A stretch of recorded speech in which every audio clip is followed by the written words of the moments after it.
दोस्तों स्वागत है आपका बिहार न्यूज में। दोस्तों मैं हूं फिरदौस गनी और आप देख रहे हैं केडीवी लाइव। दोस्तों आज हो चुका है 12 अगस्त 2021। तो आज की बिहार की टॉप न्यूज लेकर आए हैं आपके लिए। दोस्तों वीडियो स्टार्ट करने से पहले आपसे एक रिक्वेस्ट है, अगर आप नए आए इस चैनल पर तो फिर इस चैनल को सब्सक्राइब करके बेल आइकन को भी प्रेस कर दीजिए और साथ में वीडियो को लाइक कर दीजिए, अपने दोस्तों के साथ शेयर भी कीजिए। तो चलिए दोस्तों स्टार्ट करते हैं आज की पूरे बिहार की टॉप न्यूज। दोस्तों अगर आप एटीएम ज्यादा जाते हैं पैसे निकालने के लिए तो आपके लिए एक खुशखबरी है। जी हां, खुशखबरी यह है कि अभी एटीएम से पैसे नहीं मिला तो फिर बैंक पर जुर्माना लगेगा। आरबीआई के अनुसार एटीएम में एक महीने में 10 घंटे से ज्यादा कैश की कमी नहीं होनी चाहिए। जी हां, अगर इससे ज्यादा समय तक कमी रही यानी कि कैश की कमी रही तो फिर प्रति घंटे 1000 रुपए जुर्माना लगेगा। जी हां, एटीएम में रुपया न रखने पर बैंकों को भारी पड़ सकता है। आरबीआई ने कहा है कि अगर रुपए की कमी की वजह से ग्राहक को एटीएम से खाली हाथ लौटना पड़ता है तो बैंकों को इस साल 1 अक्टूबर से जुर्माना लगेगा। जी हां, जुर्माना लगाया जाएगा। आरबीआई ने कहा है कि किसी भी बैंक के एटीएम में एक महीने में ज्यादा से ज्यादा 10 घंटे तक नकदी की कमी हो सकती है, लेकिन अगर उससे ज्यादा देर तक किसी भी एटीएम में नकदी की कमी हो गई तो फिर बैंक को प्रति घंटे 10,000 रुपए जुर्माना देना पड़ेगा। जी हां, आरबीआई का कहना है कि इसका मकसद एटीएम में नकदी की कमी से होने वाले दिक्कत से ग्राहकों को निजात दिलाना है। जी हां, आरबीआई ने कहा है कि एटीएम में नकदी की कमी को बेहद गंभीरता से लिया जाएगा और बैंकों पर जुर्माना लगेगा। दोस्तों बिहार के श्रम संसाधन मंत्री जीवेश कुमार मिश्रा ने कहा है कि सरकार युवाओं के अंदर कौशल विकास के लिए कई प्रकार की योजनाओं पर काम कर रही है, जिससे युवाओं का कौशल विकास करके उन्हें आत्मनिर्भर बनाया जा सके। उन्होंने कहा है कि युवाओं को रोजगार बिहार सरकार की पहली प्राथमिकता है। उन्होंने दावा करते हुए कहा है कि बिहार में 19 लाख रोजगार देने के लिए काम किया जा रहा है। जी हां, पत्रकारों से बातचीत करते हुए उन्होंने कहा है कि बिहार के युवाओं का कौशल विकास के लिए कार्य किए जा रहे हैं। उन्होंने कहा है कि युवाओं के कौशल विकास किए बिना नौकरी देना मुश्किल है।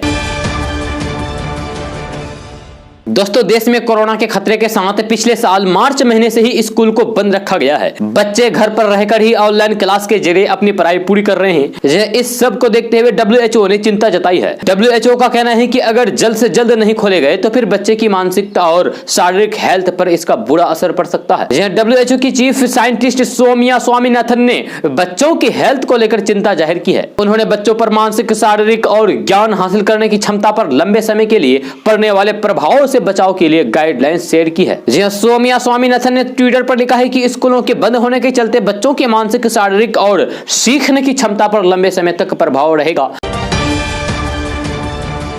दोस्तों लोकसभा से ओबीसी आरक्षण संशोधन बिल को मंजूरी मिल गई है। विपक्षी पार्टियों ने भी इस बिल का समर्थन किया है। ओबीसी आरक्षण संशोधन बिल के पक्ष में 385 वोट पड़े हैं, हालांकि इस बिल के विरोध में एक भी वोट नहीं पड़े हैं। मत विभाजन के जरिए यह विधेयक सदन में पास हुआ है। यह बिल भारत के सभी राज्यों में राज्य सरकारों को ओबीसी लिस्ट तैयार करने का अधिकार देगा। दोस्तों बिहार की राजधानी पटना से एक बड़ी खबर सामने आ रही है। ताजा रिपोर्ट के अनुसार बिहार के पटना में हॉकी का स्टेडियम बनाया जाएगा। जी हां, इसकी जानकारी देते हुए कला, संस्कृति एवं युवा विभाग के मंत्री आलोक रंजन ने कहा है कि बहुत जल्द इस पर फैसला किया जाएगा। जी हां, उन्होंने कहा है कि बिहार देश का 6ठा राज्य है जहां खेल विश्वविद्यालय बनाया जा रहा है। बहुत जल्द यह विश्वविद्यालय भी बनकर तैयार हो जाएगा। साथ ही साथ इस खेल विश्वविद्यालय में बेहतर प्रशिक्षण की भी व्यवस्था की जाएगी। इससे बिहार के युवाओं को आगे बढ़ने का मौका मिलेगा। इतना ही नहीं, उन्होंने यह भी कहा है कि हॉकी का मैदान पटना के मोइनुल हक स्टेडियम के निकट फिजिकल स्टेडियम के ग्राउंड में इसका निर्माण कराया जाएगा। इस स्टेडियम में हर तरह की सुविधाएं उपलब्ध कराई जाएगी। दोस्तों बिहार की राजधानी पटना से बड़ी खबर सामने आ रही है। ताजा रिपोर्ट के मुताबिक बिहार के 4 शहर बहुत जल्द आधुनिक और हाईटेक शहरों की लिस्ट में शामिल हो जाएंगे। जी हां, क्योंकि इन शहरों में स्मार्ट सिटी प्रोजेक्ट पर तेजी से काम चल रहा है। जी हां, आप समझ गए होंगे कि हम किन शहरों के बारे में बात कर रहे हैं। जी हां, खबर के मुताबिक बिहार के पटना, भागलपुर, मुजफ्फरपुर और बिहार शरीफ में स्मार्ट सिटी की योजनाएं चल रही है। जी हां, मोदी सरकार और बिहार सरकार इन शहरों को आधुनिक व्यवस्था से लैस करने के लिए कई स्तर पर काम कर रही है। आपको बता दें कि स्मार्ट सिटी शहरों की लिस्ट में चयनित भागलपुर के 5 वर्ष का समय पूरा होने वाला है, जबकि बिहार शरीफ स्मार्ट सिटी का समय भी 4 साल पूरा हो चुका है। जी हां, वही पटना और मुजफ्फरपुर में करीब 1 साल का समय बाकी है। दोस्तों बिहार के मुख्यमंत्री नीतीश कुमार ने मंगलवार को कहा कि कोरोना को देखते हुए यानी कि कोरोना की तीसरी लहर के खतरे से निपटने के लिए पूरी तैयारी की गई है। जी उन्होंने कहा कि स्वास्थ्य कर्मियों की नियुक्तियां, आवश्यक उपकरण और दवा की उपलब्धता, आधारभूत संरचनाओं का निर्माण आदि कार्य युद्ध स्तर पर किए गए हैं। ये बचे हुए कार्य भी जल्द ही पूरे किए जाएंगे। इसके अलावा उन्होंने कहा कि हम काम पर विश्वास करते हैं, ना कि प्रचार पर। जी हां, सीएम नीतीश कुमार ने कहा कि टीकाकरण के साथ साथ कोरोना जांच व्यापक पैमाने पर किए जा रहे हैं। मैंने रोज 2 लाख से अधिक लोगों की कोरोना जांच का निर्देश दिया है ताकि कहीं भी एक व्यक्ति भी संक्रमित हो तो उसकी जानकारी हो और संक्रमण का फैलाव ना हो। मुख्यमंत्री नीतीश कुमार ने पदाधिकारियों को निर्देश दिए हैं कि सोशल मीडिया में इसकी जानकारी दें कि वे साल 2006 के पहले और अब की स्वास्थ्य व्यवस्थाओं की क्या स्थिति है। जी हां, नहीं तो लोग भूल जाएंगे कि साल 2006 के पहले क्या बुरा हाल था। मैंने कहा कि सोशल मीडिया पर कुछ लोग गलत बातें भी डालते हैं। ऐसे लोगों को मौलिक चीजों की जानकारी नहीं होती है पर अनाप शनाप सोशल मीडिया पर डालते रहते हैं। ऐसे लोग युवाओं को गलत रास्ते पर भेज देंगे। इसीलिए सही क्या है इसकी जानकारी भी सोशल मीडिया पर उपलब्ध करनी चाहिए। मुख्यमंत्री नीतीश कुमार ने कहा है कि हम काम करने पर विश्वास करते हैं, ना कि प्रचार पर। उन्होंने कहा है कि जो काम कम करते हैं वे प्रचार ज्यादा करते हैं। दोस्तों लालू प्रसाद यादव के बड़े बेटे तेज प्रताप यादव से जलील होने के बाद जगदानंद सिंह पिछले 4 दिनों से पार्टी कार्यालय नहीं आए हैं। जी हां, रविवार को छात्र आरजेडी की बैठक में तेज प्रताप यादव ने जगदानंद सिंह बाबू के खिलाफ लगातार बोल रहा था। जी हां, उसके बाद से जगदानंद सिंह पार्टी कार्यालय नहीं पहुंचे। जी हां, इस पर हिंदुस्तानी युवा मोर्चा के प्रवक्ता दानिश रिजवान ने कहा है कि कब तक आप अपमान सहते रहेंगे, कोई भी आपको सुनाकर चले जाते हैं। तेज प्रताप यादव ने आपका अपमान किया है, ऐसे कब तक चलेंगे। हिंदुस्तानी युवा मोर्चा के प्रवक्ता दानिश रिजवान ने कहा है कि पिछले 4 दिनों से जगदानंद सिंह कार्यालय नहीं आ रहे हैं। उनसे आग्रह है कि अगर थोड़ी सी भी प्रतिष्ठा बची है तो हमारी पार्टी में आइए, हम आपका स्वागत करेंगे। दोस्तों जातीय जनगणना को लेकर बिहार में सियासत जारी है।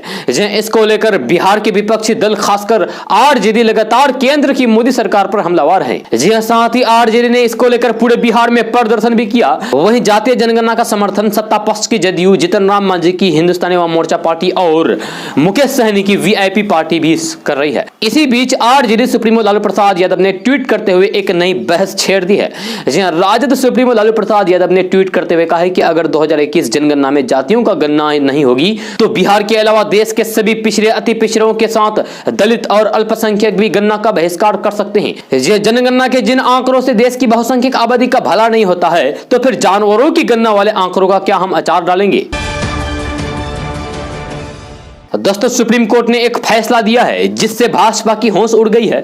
जी हां, दागी सांसदों और विधायकों से केस वापस लेने पर सुप्रीम कोर्ट की टिप्पणी के बाद यूपी विधानसभा के कई सदस्यों की सांसें अटक रही है। 2017 में जब यूपी विधानसभा चुनाव संपन्न हुआ था तो उस समय उत्तर प्रदेश के 403 विधायकों में से 143 विधायकों के खिलाफ आपराधिक मुकदमे दर्ज थे। जी हां, इसमें भाजपा के 114, समाजवादी पार्टी के 14, बसपा के 5 और कांग्रेस के 1 विधायक पर मामला दर्ज था। बाकी विधायक अन्य दलों के और निर्दलीय थे। सरकार बनाने के बाद हर सरकार की तरह भाजपा ने भी अपने नेताओं पर दर्ज मुकदमे को वापस लेना शुरू किया।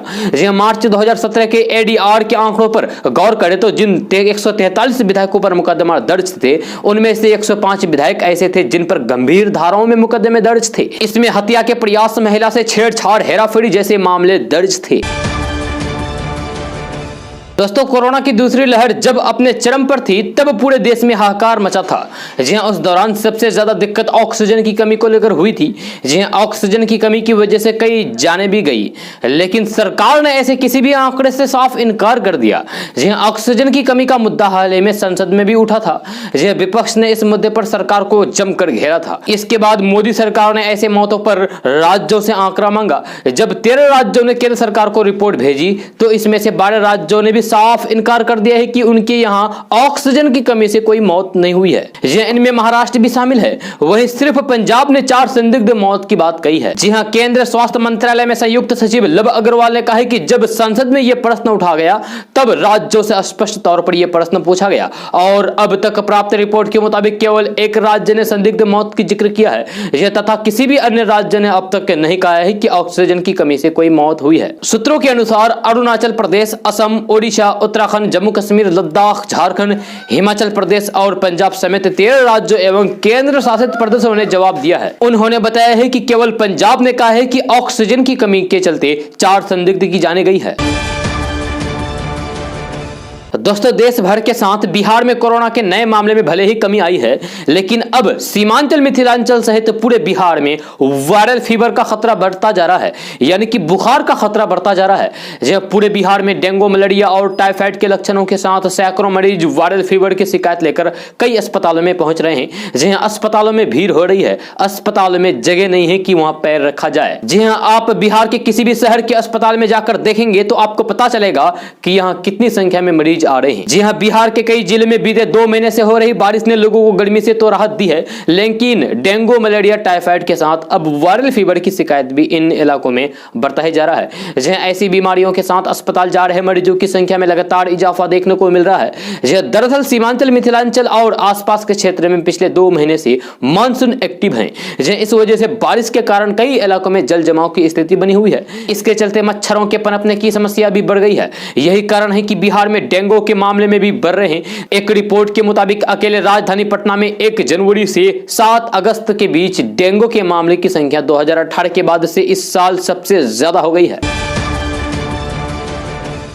दोस्तों बिहार के कई हिस्सों में तेज धूप और नमी की वजह से रुक रुक कर बारिश हो रही है। मौसम विभाग के एक वैज्ञानिक ने बताया है कि 14 अगस्त तक बिहार में तेज बारिश होगी। उन्होंने कहा है कि इस दौरान मानसून का ट्रफ लाइन बिहार से होकर गुजरेगी। जहां बिहार में मानसून की सक्रियता लगातार बनी हुई है। जहां पिछले कुछ दिनों से लगातार हो रही बारिश के बीच बिहार के 10 जिलों में अगले 24 घंटे में भारी बारिश और वज्रपात का आसार है।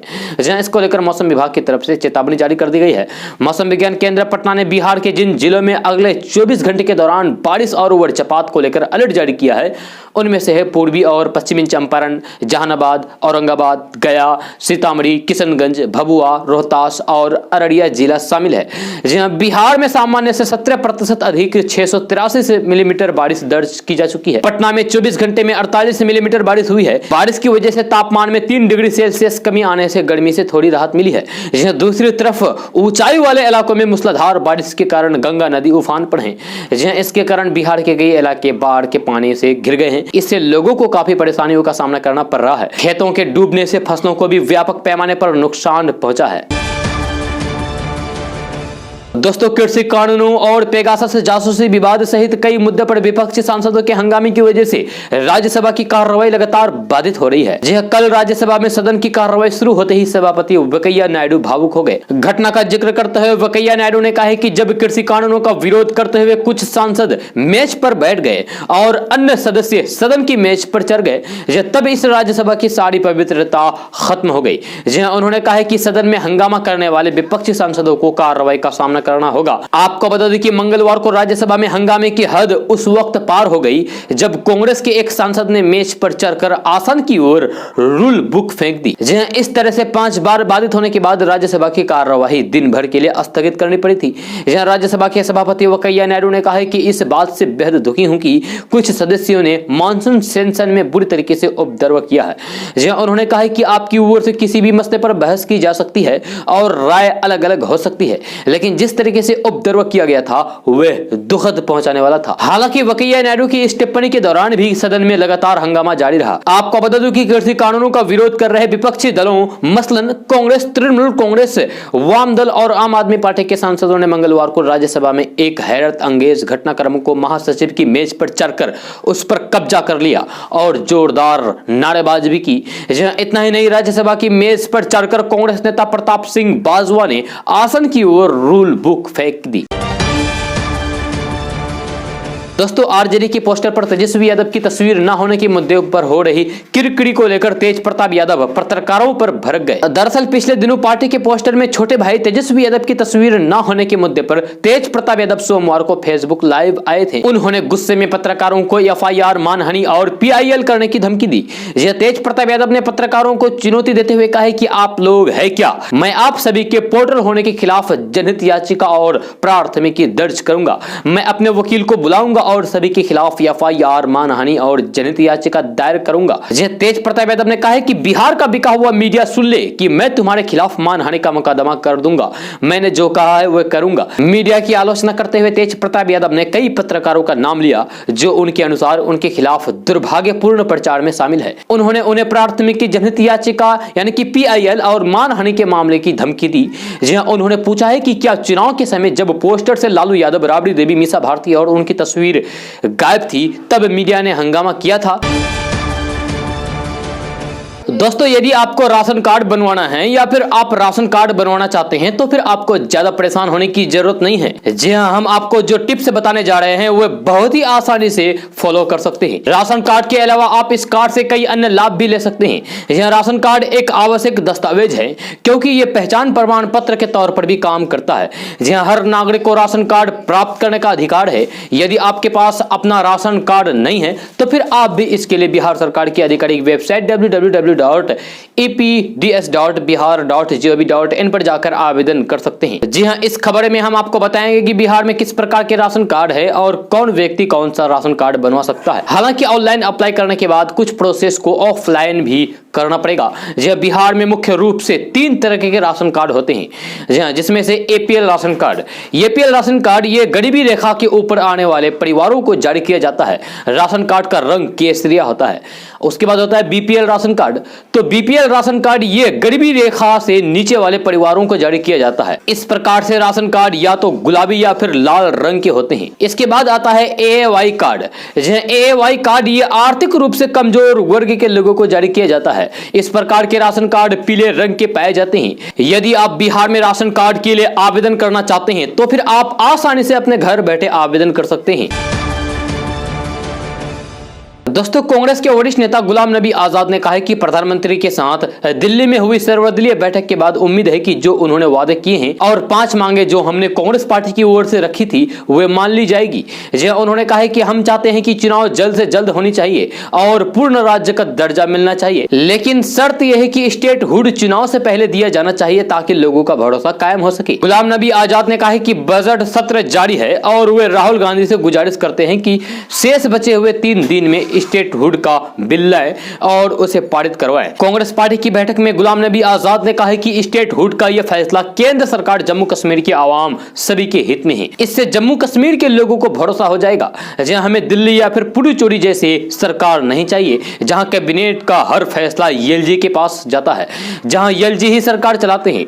कानून व्यवस्था की स्थिति भी वही देखते हैं। जम्मू कश्मीर एक बॉर्डर स्टेट है जहां एलजी को यहां की कानून व्यवस्था पता ही नहीं चलेगी। यहां हमें कानून व्यवस्था का 70 सालों का तजुर्बा है जिसे यहाँ का मुख्यमंत्री और यहाँ की सरकार ही चला सकती है। गुलाम नबी आजाद ने कहा है कि 35A में 2 चीजें हमसे छीनी गई। हमें 35A पूरा वापस नहीं चाहिए, लेकिन 2 नौकरी और जमीन पर विशेष अधिकार का हक चाहिए।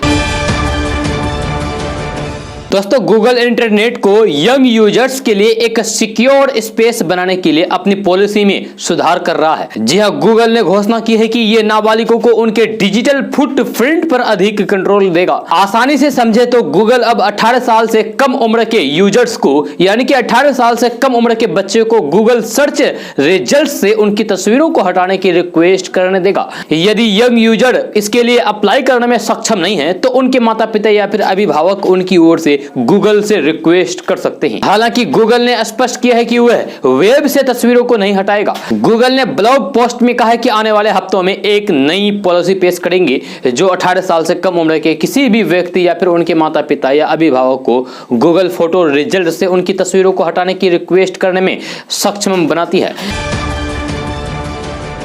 दोस्तों, जातीय जनगणना का मुद्दा पिछले कुछ समय से केंद्र की नरेंद्र मोदी सरकार के लिए चुनौती बना हुआ है। खासकर बिहार में इस मुद्दे को लेकर राजनीतिक सरगर्मी तेज है। बिहार के मुख्यमंत्री नीतीश कुमार ने भी जातीय जनगणना की मांग की है और विपक्ष के नेता तेजस्वी यादव ने भी उनसे मिलकर अपनी मांग सामने रखी है। बिहार के पूर्व उप मुख्यमंत्री और बिहार विधानसभा में विपक्ष के नेता तेजस्वी यादव ने भी ट्वीट करते हुए मोदी सरकार को पिछड़ा और अति पिछड़ा विरोधी कहा है। नीतीश कुमार ने इस संबंध में प्रधानमंत्री नरेंद्र मोदी को चिट्ठी भी लिखी थी, लेकिन उनका कहना है कि उन्हें इस संबंध में पीएम मोदी की ओर से कोई भी जवाब नहीं मिला है। नीतीश कुमार ने स्पष्ट रूप से कहा कि ये उनकी पार्टी की पुरानी मांग है। उन्होंने कहा कि जाति आधारित जनगणना से सभी जातियों को मदद मिलेगी और उनकी सही संख्या पता चल सकेगा, फिर इसके आधार पर नीतियां बनाई जा सकेगी। माना जा रहा है कि बिहार चुनाव के बाद बड़े भाई और छोटे भाई के बहस के बीच नीतीश कुमार इस मुद्दे पर मोदी सरकार को घेरने का मौका गंवाना नहीं चाहते। इतना ही नहीं, बिहार की सरकार की अहम सहयोगी पार्टियां हिंदुस्तानी अवाम मोर्चा के प्रमुख जीतन राम मांझी भी इस पर आवाज उठा चुके हैं। दरअसल बिहार और उत्तर प्रदेश में यह मुद्दा काफी संवेदनशील है। जहां उत्तर प्रदेश समेत कई राज्यों में चुनाव को देखते हुए यह मामला तुल पकड़ सकता है। इतना ही नहीं, महाराष्ट्र से बीजेपी के सहयोगी नेता रामदास अठावले भी जातीय जनगणना की मांग कर चुके हैं। जहां आपको याद होगा कि पिछले दिनों नरेंद्र मोदी सरकार ने कैबिनेट के विस्तार में पिछड़ों और दलितों को प्रतिनिधित्व देने को लेकर खूब प्रचार प्रसार किया था। पीएम मोदी ने खुद ही इसे लेकर कई बयान दिए थे। साथ ही पिछले दिनों मोदी सरकार ने नीट परीक्षा के ऑल इंडिया कोटे में ओबीसी के लिए आरक्षण लागू कर दिया। सरकार ने इसका भी खूब प्रचार किया, लेकिन विपक्षी पार्टियां अब नरेंद्र मोदी सरकार को इस मुद्दे पर घेरने के लिए कमर कस चुकी है। पिछले दिनों आरजेडी सुप्रीमो लालू प्रसाद यादव ने मुलायम सिंह यादव और शरद यादव से भी मुलाकात की थी और कहा था कि संसद में जनता के मुद्दे को उठाने वाली अहम आवाजें अब नहीं है। साथ ही शरद पवार और पश्चिम बंगाल की मुख्यमंत्री ममता बनर्जी विपक्षी पार्टियों को एकजुट करने की कोशिश कर रही है, लेकिन कई मुद्दों पर विभाजित विपक्ष के लिए जातीय जनगणना ऐसा मुद्दा है जिसे लेकर वे सरकार पर आक्रामक हो सकता है। दोस्तों, बिहार की राजधानी पटना से बड़ी खबर सामने आ रही है। ताजा रिपोर्ट के मुताबिक पटना जिले के कई गांवों में बाढ़ का कहर जारी है, जिसके कारण लोगों की परेशानियां बढ़ती जा रही है। गांव के हर तरफ पानी ही पानी फैला हुआ है। यह खबर के अनुसार पटना सहित जिले के कई गांवों पर गंगा और पुनपुन नदी की वजह से बाढ़ का खतरा मंडरा रहा है। कुछ गाँव में बाढ़ का पानी घुस गया है, जिसे देखते हुए जिला प्रशासन अलर्ट हो गया है तथा जल संसाधन विभाग कई तरह के निर्देश जारी कर दिए हैं। आपको बता दें कि पटना के गांधी घाट, कलेक्ट्रेल घाट के साथ साथ दीघा घाट पर भी गंगा नदी खतरे के निशान से ऊपर पहुंच गई है, जिसके कारण पटना के आसपास के गांवों में पानी घुसने लगा है। इससे लोगों की परेशानियां भी बढ़ती ही जा रही है। दोस्तों, बिहार स्कूल एग्जामिनेशन बोर्ड द्वारा बिहार बोर्ड 10वीं परीक्षा 2023 के लिए रजिस्ट्रेशन प्रक्रिया 15 अगस्त 2021 को बंद कर दी जाएगी। कक्षा 9 के छात्र जो 2023 में बीएसईबी मैट्रिक परीक्षा के लिए उपस्थित होंगे, वे माध्यमिक पर बीएसईबी की आधिकारिक वेबसाइट biharboardonline.com पर परीक्षा के लिए अपना रजिस्ट्रेशन करा सकते हैं। बिहार बोर्ड मैट्रिक परीक्षा के लिए आवेदन पत्र बीएसईबी की आधिकारिक साइट पर उपलब्ध है। स्कूल अधिकारियों को आधिकारिक लिंक से फॉर्म डाउनलोड करना होगा और फिर फॉर्म भरने के लिए इसे कक्षा 9 के छात्रों को वितरित करना होगा।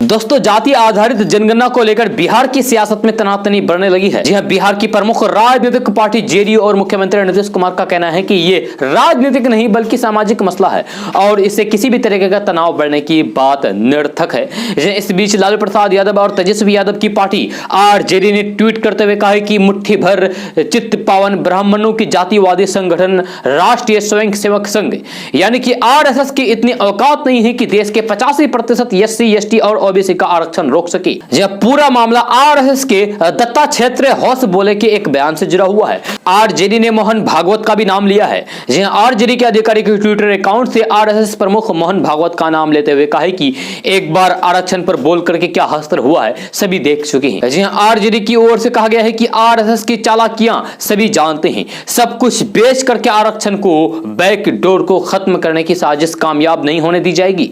आरजेडी की यह तल्ख टिप्पणी आरएसएस के जनरल सेक्रेटरी दत्ता क्षेत्र हौस बेले के उस बयान के बाद सामने आई है, जिसमें उन्होंने कहा था कि आरएसएस आरक्षण की व्यवस्था का मजबूती से समर्थन करेगा। दोस्तों, बिहार कांग्रेस के वरिष्ठ नेता सदानंद सिंह गंभीर रूप से बीमार है। लिवर सिरोसिस की बीमारी के कारण उनकी स्थिति गंभीर बनी हुई है। उनका इलाज पटना के एक निजी अस्पताल में चल रहा है। खास बात यह है कि उन्हें मुख्यमंत्री नीतीश कुमार की पहल के बाद दिल्ली के अस्पताल से एयरलिफ्ट करके पटना लाया गया है। सदानंद सिंह के पुत्र शुभानंद मुकेश के अनुसार दिल्ली में उन्होंने सोनिया गांधी और राहुल गांधी को पिता की स्थिति की जानकारी दी, लेकिन उन्होंने कोई ध्यान नहीं दिया। सदानंद सिंह कांग्रेस ही नहीं बल्कि बिहार के सबसे बुजुर्ग और बड़े नेताओं में शामिल माने जाते हैं। वो बिहार विधानसभा के अध्यक्ष तथा लंबे समय तक मंत्री रह चुके हैं। उन्होंने भागलपुर की कहलगांव विधानसभा सीट का 9 बार प्रतिनिधित्व किया है। सदानंद सिंह के पुत्र शुभानंद मुकेश ने बिहार विधानसभा चुनाव 2020 में कांग्रेस के टिकट पर कहलगांव सीट पर चुनाव भी लड़ा था।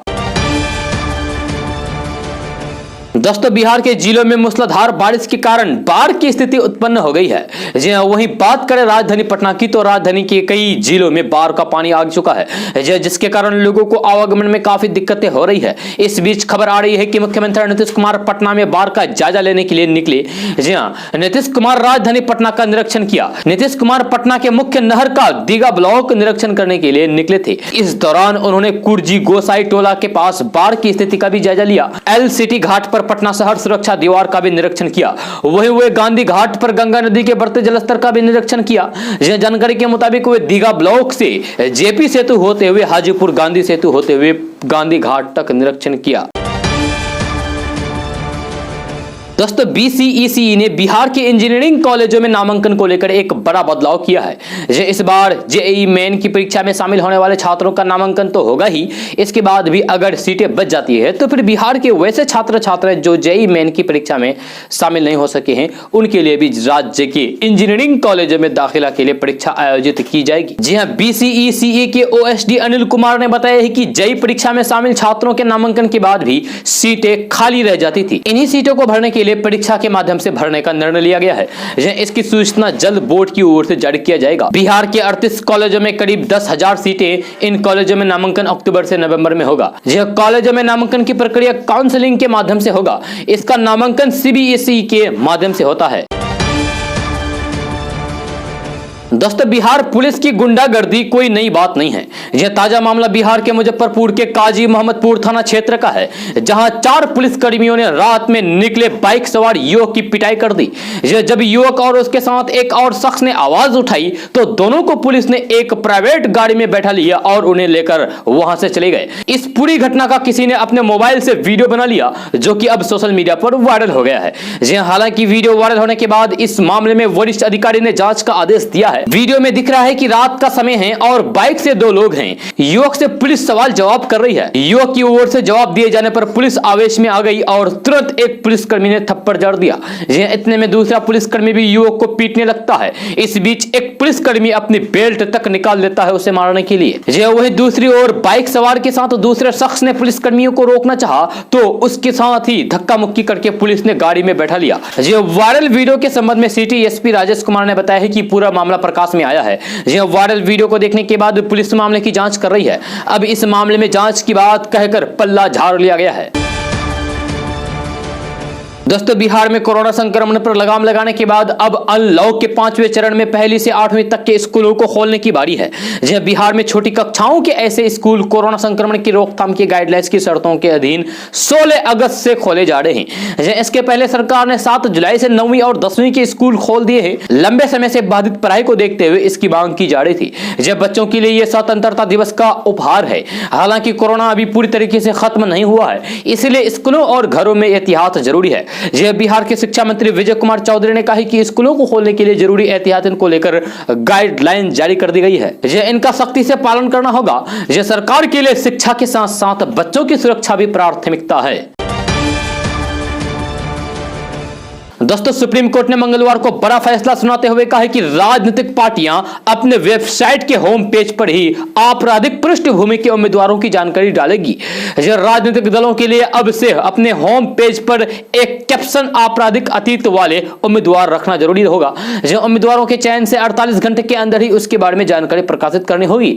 चुनाव आयोग आपराधिक पृष्ठभूमि वाले उम्मीदवारों के लिए अलग से मोबाइल ऐप बनाएंगे, ताकि मतदाता एक ही झटके में अपने मोबाइल फोन पर ऐसे उम्मीदवारों के बारे में जानकारी हासिल कर सकें। सुप्रीम कोर्ट ने कहा कि चुनाव आयोग मतदाताओं को जानने के अधिकार आपराधिक पृष्ठभूमि के उम्मीदवारों के बारे में जानकारी मुहैया कराने के लिए बड़े स्तर पर अभियान चलाएगा। इसके लिए social media, website, TVN, prime time debate, pamphlet के जरिए अभियान चलाएगा। इसके लिए एक फंड बनाया जाएगा जिसमें अदालत के आदेश की अवमानना करने वाले लोगों से हासिल जुर्माना भी किया जाएगा। उन्होंने कहा कि चुनाव आयोग एक अलग से सेल बनाएगा जो कोर्ट के इस संबंध में दिए गए दिशा निर्देश की मॉनिटरिंग करेगा। अवमानना होने पर कोर्ट को सूचित करेगा। अगर कोई राजनीतिक पार्टी इन दिशा निर्देश का पालन नहीं करती है तो इलेक्शन कमीशन इस बारे में कोर्ट को सूचित करेगा, ताकि उन राजनीतिक पार्टी पर अवमानना की कार्रवाई की जा सके।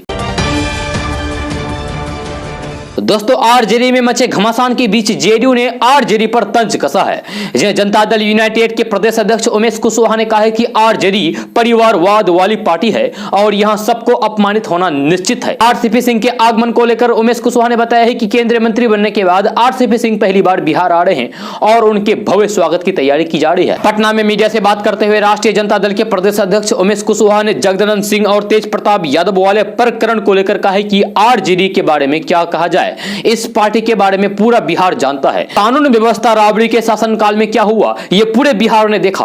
तेज प्रताप और तेजस्वी यादव से लोग क्या उम्मीद रखते हैं? जो भी लोग आरजेडी में सम्मान पाना चाहते हैं उन्हें सम्मान नहीं मिलने वाला है। यह परिवारवाद की पार्टी है। आरजेडी में सबको अपमानित होना है और यह निश्चित है।